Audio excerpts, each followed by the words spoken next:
Hey everybody, what's going on? Welcome back to the show. In today's gaming news, Heroes of the Storm gets a release date, Star Wars Battlefront is revealed, and say hello to Death's Gambit. This first story today actually comes as a little bit of a surprise. I was not expecting it, but Heroes of the Storm is getting released this summer. In an announcement video released today, Blizzard's Hero Brawler was stated to be entering open beta on May 19th and officially launching on June the 2nd. At launch, there will be more than 30 playable heroes and 7 maps in the game. So again, I'm a bit surprised that this announcement is coming and the fact that the game will be officially launching in just 2 months from now. Frankly, I expected them to try to push the hero roster up to somewhere like 40 to 50 heroes. They're gonna be launching with not a ton of heroes, which again, that's a little bit of a surprise to me. Now, it's so much fun to play. It is one of the most fun games that I'm consistently playing.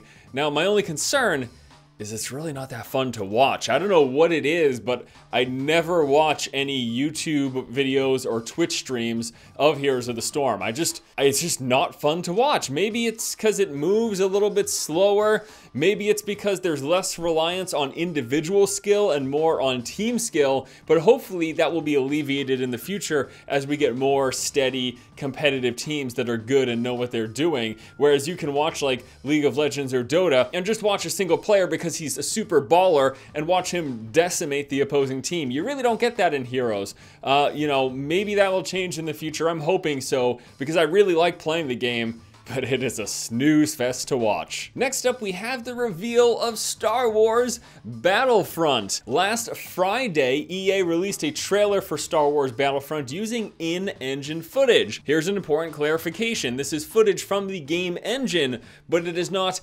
gameplay footage. Now, in this roughly 2-minute video, there's footage showing off blaster battles, speeders chasing each other, dogfights between X-Wings and TIE fighters, and then we also get sneak peeks at things like force fields and jetpacks, and even Darth Vader himself.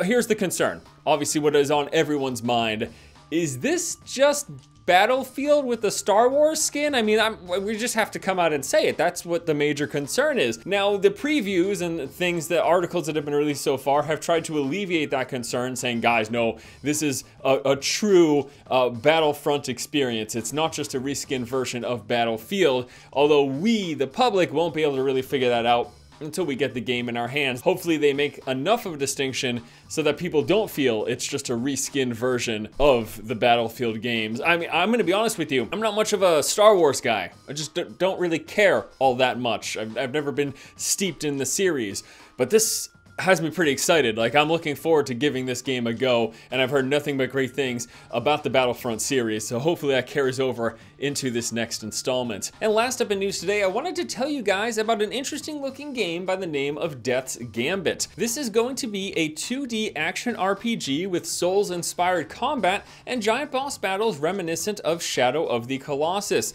The game features non-linear environments with multiple paths available to overcome various challenges. So it appears to be you'll basically be going on a 2D plane with multiple choices in terms of how you progress through a level, all of that culminating in these giant boss battles where you have to scale this monolithic creature, again, much like Shadows of the Colossus. Now, a trailer was revealed in late February. I am just now coming around to this game, and all I really wanted to do was give you guys a heads up. We've been seeing a lot of spin-offs of the Souls series with Souls-inspired combat, and then obviously direct-inspired things like Bloodborne recently. And not too long ago, I took a look at this game called Necropolis, which was like sort of a stylized and minimalistic take on a game like that. I think this is a great thing because I was absolutely enamored with the original Dark Souls.